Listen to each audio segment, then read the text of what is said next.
शेतकरी बंधूंनो नमस्कार। सर्वप्रथम तुम्ही जर आपल्या कृषी तज्ञ शेती सल्लागार यूट्यूब चॅनलमध्ये नवीन असाल, चॅनल सबस्क्राईब करा। टोमॅटो, अद्रक, भाजीपाला पीक, फळबागा पीक, कांदा पीक, कोणतंही पीक असो, द्राक्ष पीक असो, डाळिंब पीक असो, योग्य सल्ला योग्य मार्गदर्शन फक्त कृषी तज्ञ शेती सल्लागार। आणि आज आपण ज्या ठिकाणी आलेलो आहे, आपण आहे नांदगाव तालुक्यामध्ये, नाशिक जिल्हा। गाव कोणतं आहे बंधू? पोखरी गावात आहे ना। बघितलं आपण तर आता आपल्या सोबत शेट पण जोडले गेलेले आहे। वर्ष दीड वर्षापासून आपलं मटेरियल पण विकताय आणि कृषी गोल्ड असेल, नवरत्न गोल्ड असेल, हे सगळे जे काही प्रोडक्ट आहे, कृषी पॉवर, बड एक्सल, सगळे प्रोडक्ट आजपर्यंत सेल केले, बरोबर शेट?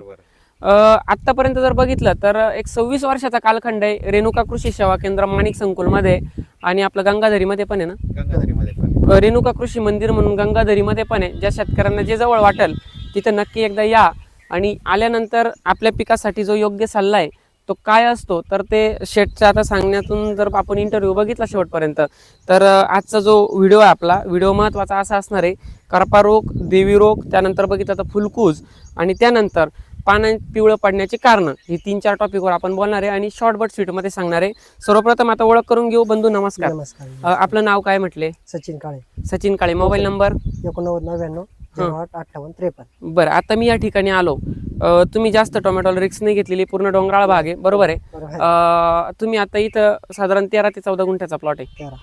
13 गुंठ्याचा प्लॉट आहे। आता कंडिशन कुठपर्यंत आली? 1-1.5 महिन्याचा आहे। हो, 1-1.5 महिन्याचा। आणि 1.5 महिन्याच्या कालावधीमध्ये जर बघितलं आपण तर आता सेटिंग कशी होती प्लॉटला? सेटिंग छान आहे। दाखवा बरं। सेटिंग छान आहे आणि फुटवे पण मस्त आहे, मस्त निघू राहिले, फुलकूज पण कमी बरोबर आहे? हो। ह्या प्लॉटला फवारणी किती दिवसाला आहे? फवारणी 8-10 दिवस, बरोबर आहे? हो। 3 स्प्रे आतापर्यंत झाले असतील आणि ड्रिप ऍप्लिकेशन किती केले?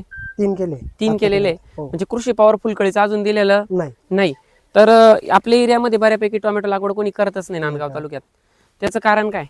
मार्केट लांब असल्यामुळे। मार्केट लांब आहे आपल्याला। आता तुम्ही जी रिक्स घेतलेली, बरोबर आहे, रिक्स घेतली म्हणजे खर्चिक पीक आहे जास्त, बरोबर शेत? आणि हा तालुका म्हणजे सगळ्यात महत्वाचं बऱ्यापैकी दुष्काळग्रस्त म्हटलं तरी चालेल। इथं मका पीक घेतलं जातं जास्तीत जास्त आणि कांदे पीक घेतलं जातं, बरोबर आहे? रांगडा कांदा घेतला जातो।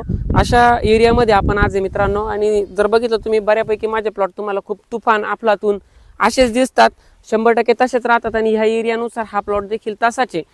कमी पाण्याचं नियोजन आहे, कमी पाणी होतं स्टार्टिंगला, कमी पाणी। त्यानंतर बघितलं तर खर्चिक नियोजन एकदम कमी। किती खर्च झाला? 7-8 रुपये। 7 ते 8 हजार रुपये त्या 13 गुंठ्याला। 13 गुंठ्याला। आता जरी या मिनिटाला तुम्हाला सांगितलं प्लॉट सोडा आहे ते फक्त फुगवा, खर्च वसूल होईल? हो, त्याच्या डबलच होईल। नक्कीच। मित्रांनो, त्यांनी संपूर्ण शेड्यूल फॉलो केलं, शेड्यूल पूर्ण फ्री मिळालं। हो, फ्री। आपलं शेटजींकडनं आणलं तुम्ही। सगळ्यात महत्वाचं, आज 26 वर्ष झाले दुकानला, बरोबर शेट? 26 वर्षामध्ये तुम्हाला इथून मागे विकण्यात असलेले प्रॉडक्ट किंवा नवरत्न गोल्ड असेल, कृषी गोल्ड असेल, आता जे विकताय तुम्ही, यामध्ये काय बदल जाणवतोय? आतापर्यंत तुमच्या कंपनीचे प्रोडक्ट विकायचे आधी आम्ही त्या कंपनीचे विकायचो, त्यांची कॉस्ट खूप मोठ्या प्रमाणात होती आणि रिझल्ट असे डोळ्याला दिसत नव्हते, बरोबर आहे? नंतर तुम्ही माझ्या संपर्कात आले, मी तुमचे प्रोडक्ट विकायला लागलो, ते मारल्यानंतर दुसऱ्या दिवशी, तिसऱ्या दिवशी ते झाडामध्ये बदल दिसतो आणि अतिशय कमी कॉस्ट मध्ये ते प्रोडक्ट बसतात। शेतकऱ्याचा पण फायदा होतो, आमचा पण दिल्यानंतर आजूबाजूचे त्या शेतकरी, आजूबाजूचे कस्टमर आम्हाला ते जॉईन झाले। यांना दिल्यानंतर यांच्या यांचा रिझल्ट बघून आजूबाजूचे शेतकरी सुद्धा आमच्याकडे जॉईन झाले। आता मला एक गोष्ट सांगा, जे आता तुम्ही तर माझं मॅन्युफॅक्चरिंग पण बघितलेलं आहे, बनवताना पण मी व्हिडिओ टाकतो, ते नंतर कसं केलं, त्याचा रिझल्ट काय दिला, फील्डमध्ये पण मी डायरेक्ट असं लाईव्ह दाखवते, असं आहे, असं चाललंय आणि असं करतोय आपण पुढं।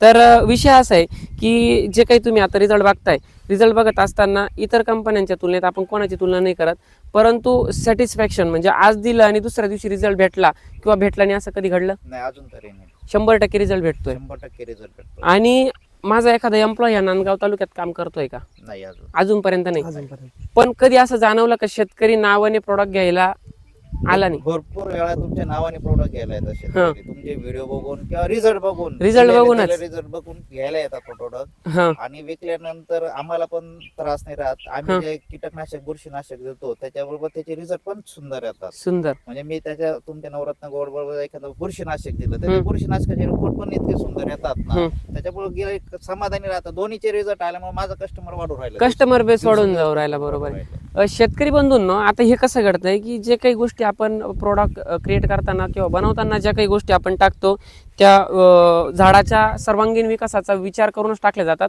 आणि स्टेप वाईज दिलं जातं। इम्युनिटी पॉवर कशी टिकून ठेवता येईल आणि जास्तीत जास्त, आता 3 स्प्रे झाले, अशा वातावरणात प्लॉट डॅमेज व्हायला पाहिजे होता पण झालेला नाहीये।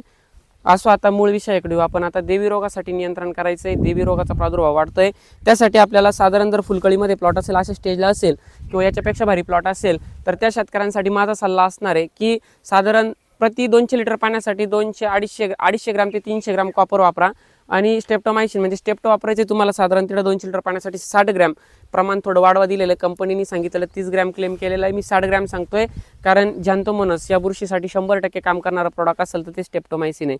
आणि कॉपर देण्याचं कारण ते सगळ्यात महत्त्वाचं मित्रांनो, फंगीसाईड इतकं सुंदर आहे की जे काही बॅक्टेरियल ब्लाईट किंवा बॅक्टेरियल बुरशी जी काही येणार आहे त्यावर नियंत्रण मिळवण्याचं काम कॉपर हे करतं.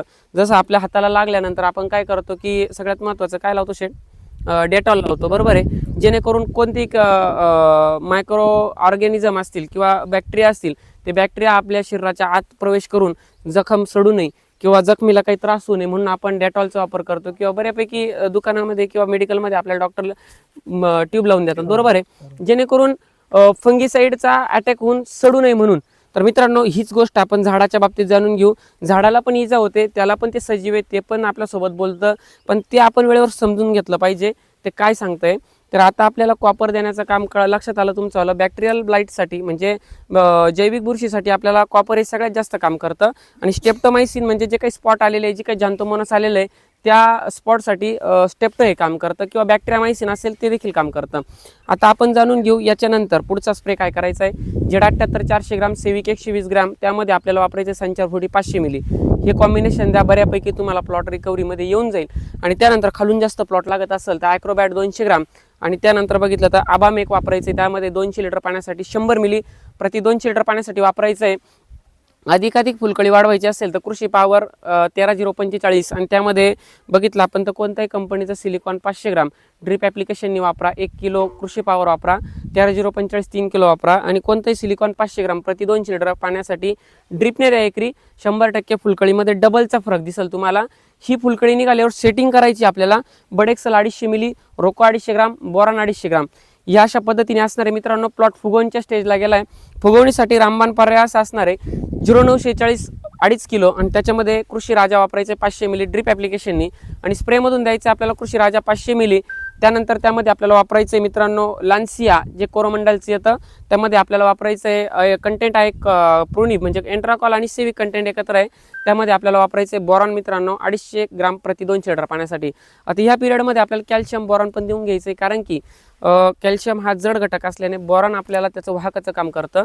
कॅल्शियम दिल्यानंतर तुमच्या फळाला एक फुगवणीला पण बऱ्यापैकी मदत होते, परंतु चकाकी येणं, त्यानंतर फळ नरम होणं यासाठी आपल्याला कॅल्शियम आणि बोरॉनचा वापर होतो. त्या परिस्थितीमध्ये आपण जर बघितलं तर बऱ्यापैकी प्लॉट पिवळे दिसतात. त्या पिरियडला मिकमेल व्ही आणि मिकमेल 32 250 आणि 500 ग्रामनी प्रति 200 लिटर पाण्यासाठी फवारणी काढून घ्यायची आपल्याला. प्लॉट कंटिन्यू काळोखीमध्ये राहतो आणि त्याच्यामध्ये कृषी ग्रीन गोल्ड वापरायचं 500 मिली. अशा पद्धतीचे या फवारणीचं नियोजन असेल. अधिकाधिक माहितीसाठी ऑफिसला संपर्क करा. संपूर्ण शेड्यूल फ्री आहे. आणि नांदगावला एकदा तरी जे काही शेतकरी बघताय त्यांनी कापूस, भाजीपाला कोणत्याही पिकामध्ये मार्गदर्शन घ्यायचं असेल तर रेणुका कृषी सेवा केंद्राला एकदा या आणि संपूर्ण मार्गदर्शन घ्या. व्हिडिओ आता इथं थांबवतोय शेठजी, धन्यवाद. कांद्याला छान